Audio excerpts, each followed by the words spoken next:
అందరికీ నమస్కారం. కథా ప్రపంచానికి స్వాగతం. ఇవాళ మనం కథా ప్రపంచంలో తెలుసుకోబోతున్న మరొక కథ ప్రత్యుపకారం. అది ఓ సింహపు గుహ. అంతా గంభీరంగా అంధకారమయంగా ఉంది. అందులోనే ఓ బొరియని ఏర్పరచుకున్న చిట్టులు కూడా ఉంటోంది. సింహం వేటాడి తెచ్చిన జంతువు యొక్క శేషించిన ఎముకల నంటి ఉన్న మాంసాన్ని ఆ చిట్టెలకు ఎక్కువే. సింహం అడవిలోకి పోయిన తర్వాత ఆ చిట్టెలకు తన బిలం నుంచి బయటికి వచ్చి ఎముకలన్నింటి ముందు ఉన్న మాంసాన్ని నాకి కొరికి కడుపు నింపుకుంటూ ఉంటుంది. అలా కొంతకాలానికి అది బాగా బలిసి లావు అయింది కూడా. ఓ నాడు 2 జాముల వేళ సింహం నిద్రపోతోంది. అప్పుడే ఎలుకకు బాగా ఆకలి వేయగా అది బిలం నుండి బయటకు వచ్చి తన పొట్ట నింపుకుంది.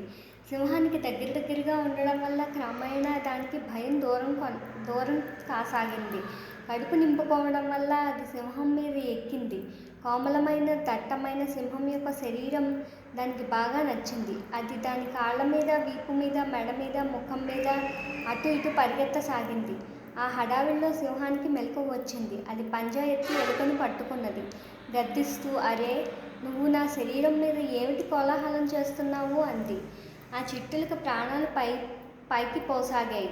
ఎట్టకేలకు ధైర్యాన్ని చిక్కబట్టుకొని, ప్రభూ, నిజంగా నా వల్ల మహాపరాధమే జరిగింది. సర్వసమర్థులైన మీరు నాకు ప్రాణదానం చేస్తే శక్తి వంచన లేకుండా మీ సేవ చేసుకుంటూ పడి ఉంటాను అంది.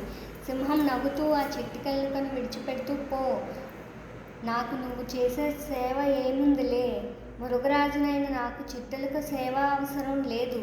కానీ నిన్ను మాత్రం క్షమించను అంది. విధి విధానాన్ని తిలకించండి. ఓ జంతు ప్రదర్శనశాల వారికి సజీవంగా ఉండే సింహం కావలసి వచ్చింది.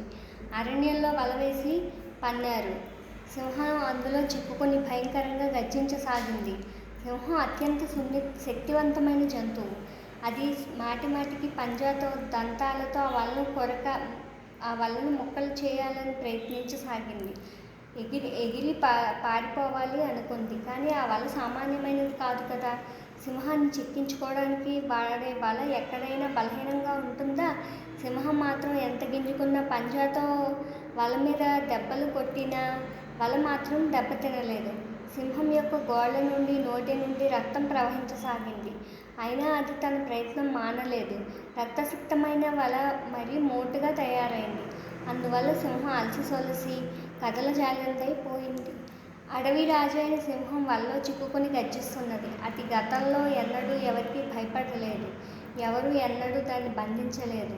వలలో చిక్కుకొని ఉండడం దానికి మహా బాధగా ఉంది. కానీ ఇప్పుడు పాపం అది చేయగలిగేది మాత్రం ఏముంది? అది గర్జిస్తూనే ఉంది.